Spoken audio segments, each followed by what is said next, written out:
Welcome back to First Take. The Cowboys have a large question mark next to George Pickens as to whether they're going to pay him, tag him, or let him walk. And it sounds like the Cowboys are leaning toward franchise tagging him, which would ensure him a one-year, $28 million-ish deal by March 3rd. Pickens led the team in receiving yards and touchdowns last year. He also had career highs in both those categories, but did also lead the team with 4 fumbles. Here is Stephen Jones on the matter. Pickens, of course, leaning toward the franchise tag. We'll finalize that here over the coming week or 10 days, and then we'll go from there. We want Pickens here. Think the world of him. Want him here, love him, and I think he wants to be here. So all that's a plus. A lot of guys who we've tagged, participated in everything. Dak leading the way, and he played under 2 of them, so he never missed anything. Hopefully that'll be the case here. Hopefully. That is positive thinking by Mr. Jones. Peter Schrager and Jason McCourty join us now here on First Take. Schrags, is this going to be a prove-it year for Pickens? Yes, it's going to be a prove-it year for Pickens, just like last year was a prove-it year for Pickens. And I listened to Stephen Jones's comment, and I'm imagining I'm George Pickens on this Tuesday morning, and I'm waking up wherever George Pickens is, like, do not compare me to Dak Prescott. And that is what the Cowboys are going to do. They're going to say, if Dak did it, you should do it too. Take the tag and be happy. You're going to make $28 million. What are you worried about? Truth of the matter is, Dak Prescott is a franchise quarterback who, when he was tagged, was making upwards to $40 million or $50 million for a year. And it wasn't really a prove it. It was a let's figure it out. Yeah. For George Pickens, when he was traded by the Pittsburgh Steelers, the rap was, can't rely on him, malcontent, don't know where he's going to be. I think he silenced all of those questions in his 1 year with the Dallas Cowboys, where he led the team in catches and yards and touchdowns and was absolutely fantastic in some big spots. That said, I understand where Dallas is coming from here. I understand it. Prove it to me again. This is the luxury that we have as a team.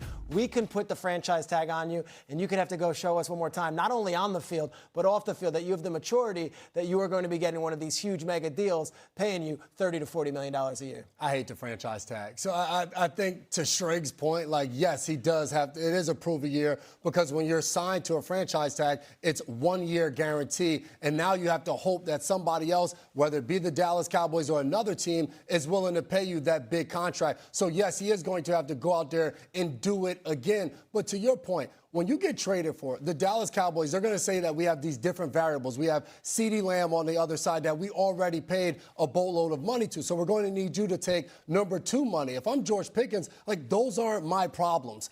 I got here. You had already known you'd paid CeeDee Lamb. You traded for me with the hopes that I would have this past year. I've proven to you that if you bring me over, you give me a good quarterback in Dak Prescott, my numbers are going to skyrocket, and they're going to be career year numbers. And that's what he did. So if you're George Pickens, yes, the franchise tag is a lot of money in 1 year. But now you have to go out there and prove it again, and the risk of injury, the risk of going out there and having the same type of year when every team now coming in know that you just went for 1,400 yards a year ago is that much harder. But to answer the question, absolutely, it's a prove a year. That's the definition of the franchise tag. I say. Unfortunately, y'all are right, because when we talk about a prove it year, Stephen Jones doesn't have to prove anything. Jerry Jones doesn't have to prove anything, because they don't have to worry about being gotten rid of.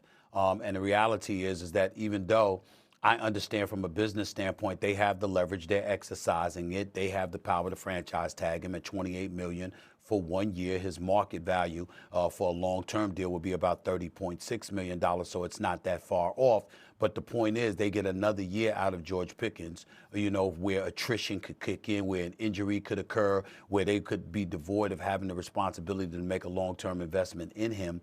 And you look at it from that standpoint and you say, this plays right into their hands. The reality is that we all know how I feel about Jerry Jones, but the reality is, they haven't earned the right to be in that position. The system enables them to be in this position. The decisions that they made have not shown that they've earned the right to be in this position. When they moved on Micah Parsons, they should have moved on him earlier. The same agent that Micah Parsons has, you now deal with George Pickens. You could have found a way to work things out. The pieces that you acquired before the trading deadline Had you acquired them a week or two earlier, you might have had a shot to make in the playoffs instead of missing it. There's an abundance of things that we look at the Dallas Cowboys, and we always say they're late to the party, they're late to the party. And where they seem to shine is in getting headlines for the actual negotiation process instead of negotiating and handling things expeditiously. You look at Dak Prescott. He's your star quarterback. You're paying him $60 million. The man is on the record saying, yo, man, we want George Pickens back. We need this brother back. Take care of him, okay? You'd like to think that they would look at that and look at the combination of CeeDee Lamb with Pickens, with Dak Prescott throwing them the football and say, this is an elite trio we can't get rid of. They don't have to get rid of him because they can franchise him. But having Pickens under a franchise tag, I don't know how good that is for the Cowboys. If he's worried about his long-term decision, about his long-term future, he's going to go out there and make what they call business decisions. And sometimes you might not go all out because you're trying to preserve your health to make sure you're positioned for that long-term deal, rather than going all out and potentially putting yourself at greater risk to get in the way of that long-term condition. These are the Dallas Cowboys we're talking about here. It usually goes down like that a lot of times. It usually happens like that. So I don't know how wise it is. They do have the leverage from a business standpoint, guys. They have every right, like both of y'all pointed out.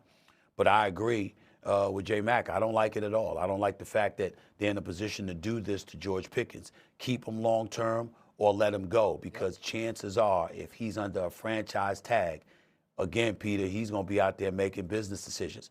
We've seen him make what we deem to be business decisions before this situation. Imagine what he's going to be if you franchise tag him. I don't know how well that's going to work for them. I also, really don't. great point, Stephen A. And I also look at it from the Cowboys' perspective.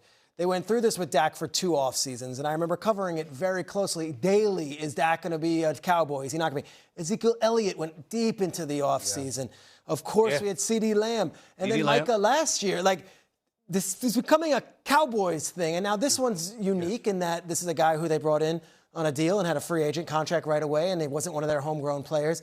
But gosh, what a break from what's been an off-season annual rite of passage of doing Cowboy segments of will they pay him, will they not? Well, imagine they just paid him and said, let's just pay him. Let's just pay him because we have the money, and we think that these two guys are pillars and cornerstones to have wide receiver 1 and wide receiver 2 in the NFC East. Last thing I'll just add really quickly.